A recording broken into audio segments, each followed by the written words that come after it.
Alright, welcome back, Sebastian here. So today I'm going to be doing part 2 of my series, ranking F1 qualifiers from the year 2000 to 2025. And today we'll be looking at drivers 100 to 81. And this is, of course, using the results of my quality model.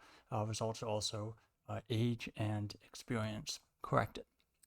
Alright, so starting off with number 100, this is a driver that I think will be pretty familiar to those of you who've, even if you've only watched F1 recently, the last 5-6 years, and that is Nicholas Latifi with a quality rating of 0.607.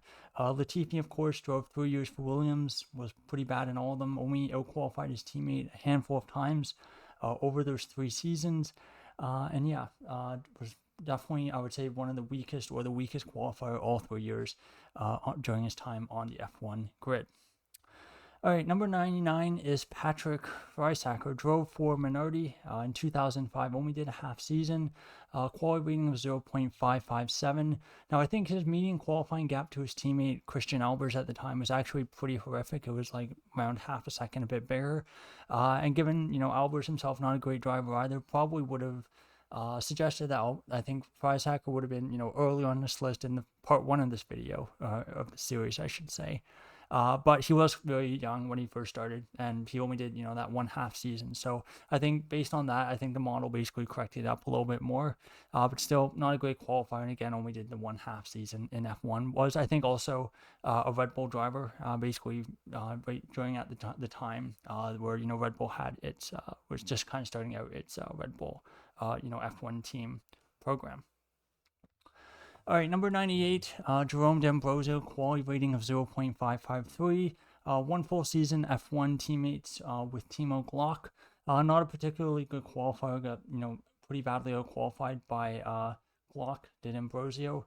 Did do one more Grand Prix filling in for Roman Grosjean the following year, but that was really it for D'Ambrosio in terms of F1. Of course, did have a pretty decent long career in Formula E, and of course is now deputy team principal, I believe, at Ferrari. All right, number 97 is Vit Antonio Liuzzi, quality rating of 0.546. Liuzzi drove quite a few years, drove for Force India, Toro Rosso, and I think also drove for E30 towards the end as well. Not a great qualifier, honestly, not too bad in the races. Did pick up some points here and there, and I think is pretty close to being a positive on my expected points model. But yeah, qualifying definitely not his greatest strength. Was pretty much was out qualified by really his only one proven teammate, and that was Adrian Sutil in Force India in 2010. But other than that, pretty poor teammates. His teammates were like Scott Speed, had Ricardo for half a season, Karthikeyan for another half season. So again, not great teammates, and again, Liuzzi not a great qualifier overall. All right, number 96 is Brendan Hartley. Quality rating 0.512. Hartley only did one full season, F1, that was 2018. Did have a bit of a cup of coffee in 2017 as well at the end of the season, but still definitely second best compared to his much younger teammate Pierre Gasly. And even though he was a rookie, Hartley was pretty old for a rookie and didn't do particularly well. So again, that also kind of counted against him. And yeah, he was out the door after 1 year at the Red Bull Junior team. All right, number 95, another pretty recent driver, and that is Logan Sargent. Quality rating of 0.511. Did only a season and a half in Formula One. Teamed up with Alex Albon, of course, and never out-qualified Albon in a Grand Prix qualifying session. I do think he actually out-qualified Albon in a couple of spring qualifying sessions, oddly enough, but yeah, never out-qualified him in a full session, and of course was out of his seat after the 2024 Dutch Grand Prix, where he crashed very, very heavily in free practice. All right, number 94 is Christian Albers. I mentioned his teammate a couple drivers previously, but for Albers, quality rating 0.505. I think for Albers, he got two and a half seasons F1. He did 2005 with Minardi, 2006 with Midland, teaming up with Thiago Monteiro. Was a bit better than Monteiro there, and again, better than Dornbos or Freisacker at Minardi. But again, that 2007 season, teaming up with Adrian Siddle, showed up pretty badly that first half season before being shown the door. And Spiker, I think, opting to go with a bit of a revolving cast of drivers, including the Winklerock and Sakon Yamamoto as well. But yeah, 2.5 seasons in F1 for Albers, not really a standard driver for sure. All right, number 93 is Marc Gené. A bit of an interesting one. He only did one full season in F1 in this time frame, and that was 2000, teaming up with Gaston Mazzacane. Was definitely better than Mazzacane, but still not a great driver. And I think the year before, 1999, which again is outside this time set, was teammates with Luca Badoer, and I think definitely second best there. Was a pretty good test driver for quite a long time in the 2000s, especially when testing was still pretty prevalent. But again, not a great showing in F1 for Gené. All right, number 92, Gito Vandergaard. Quality rating of 0.497. Only one full season F1, and that was with the K2M team in 2013. Was pretty close on pace to his teammate Charles Pic, but still Pic not a great driver. Hasn't shown up yet on this list actually, but still not a great driver, Charles Pic. For Vandergaard, I think he's honestly most notable achievement in F1 is the fact that he was one of the three drivers involved in the three-driver two-seat dispute with Sauber in 2015, I believe. So again, that was kind of a beast of Manisha Kaltenborn's making, and I guess that's something that's always kind of been attached to Vandergaard. All right, number 91 is Johnny Herbert, quality rating of 0.493. Now, of course, for Herbert, if I included the 90s, his rating would have probably been much better and he would have been much higher up on this list. But only did one season in this time frame, and that was in the year 2000, teaming up with Eddie Irvine, who's also in this picture here. For Herbert, not a great season, that one in qualifying. I think he was out-qualified by about half a second or so by Irvine. Again, a driver who's not generally seen as a great qualifier, especially when you look at some of his qualifying deficits to Schumacher in the 90s. So still, one season, not a great one, and that puts Herbert at 91st.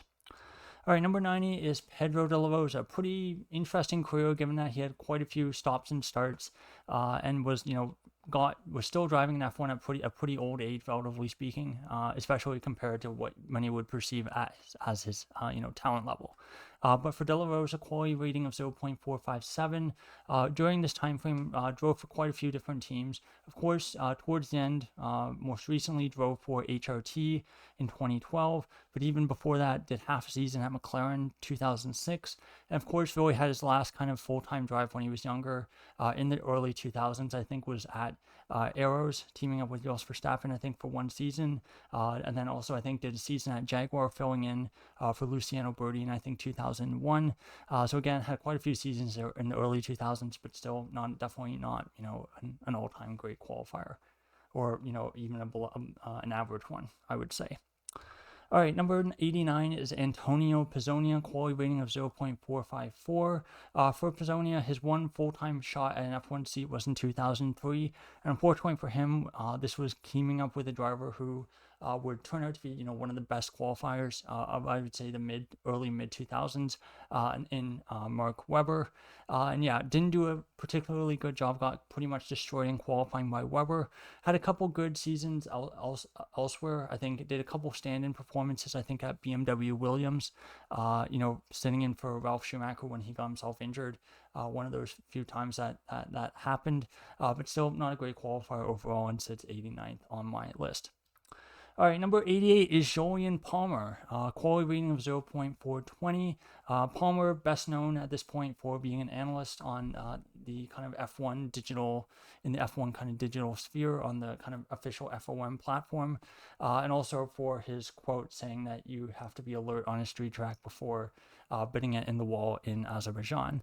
For Palmer, of course, 2 seasons, well, actually a season and a half really in F1. One full season, his rookie season against Magnussen. Honestly, that one was pretty good. That one season against Magnussen was not so bad, especially in qualifying. Unfortunately, 2017 was a bit of a disaster. I think his median qualifying gap to Hulkenberg was about in the 8/10ths range, which is definitely quite shocking. But I think that one pretty good rookie season kind of balances out, and that's why Palmer doesn't show up earlier on this list. All right, number 87 is Alex Wirtz. So for Wirtz, a bit of an interesting one. He only has 2 seasons in this time frame that counts. One is 2000, the other is 2007. His 2000, and I think even his results in the 90s were not that bad, and he definitely would have been a bit higher on this list if I included those. But unfortunately, his 2007 seat, which was a bit of a head scratcher, why Williams chose to give him a seat in the first place, was a bit of a disaster. In qualifying, was out-qualified by Nico Rosberg by about 7/10 or so on average. Now, of course, this was during the refueling qualifying era, so the exact head-to-head numbers are not are a bit blurrier, and it's not exactly clear what it was like it is these days. But still, definitely not a great season by Wirtz in qualifying that 2007, and that definitely drags down his score. All right, number 86 is Ricardo Zonta, a quality rating of 0.415. A couple seasons in the early 2000s was Jacques Villeneuve's teammate in 2000, of course, and then I think did a couple more races in 2003, I want to say. I think basically did a stand-in season for a couple stand-in races for Toyota at the end there of 2003, 2004. But yeah, not a great qualifier overall, definitely second best compared to Jacques Villeneuve, and so 86 on my list.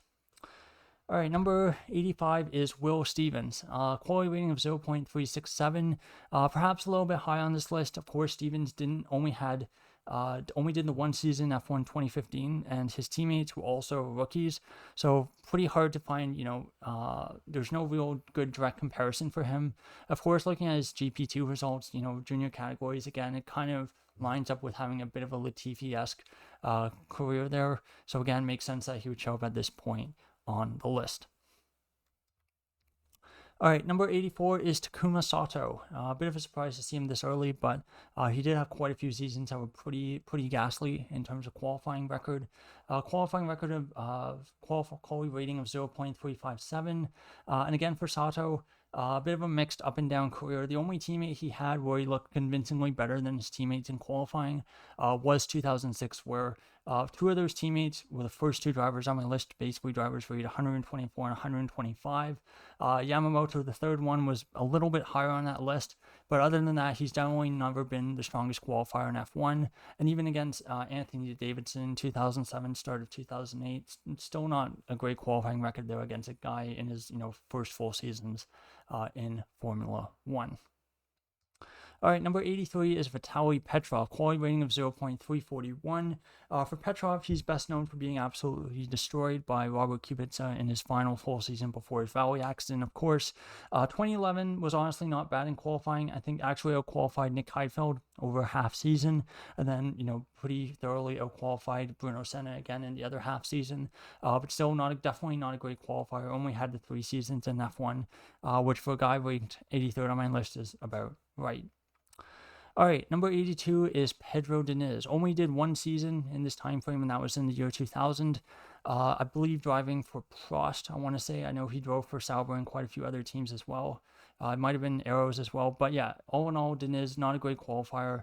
And yeah, quality rating of 0.335.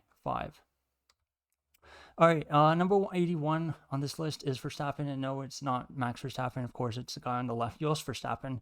For Jos Verstappen, drove, I think, two or three seasons in the early 2000s. I know we did 2003 full season at Minardi, teaming up with Justin Wilson, Nicholas Chiesa, and then I think also did 2001 as well with Arrows, teaming up with Enrique Bernoldo, I want to say. And then, of course, I think it did 2000, I want to say, teaming up against Pedro de la Rosa. So, all in all, not a great qualifier. Jos Verstappen, I would say, definitely a better racer than qualifier.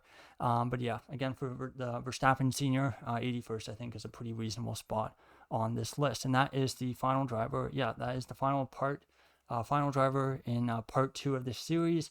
And again, you're going to have to wait till part 3, which is going to be drivers 80 to 61. So thank you for watching part 2. And yeah, part 3 will be out in a couple days' time. Goodbye.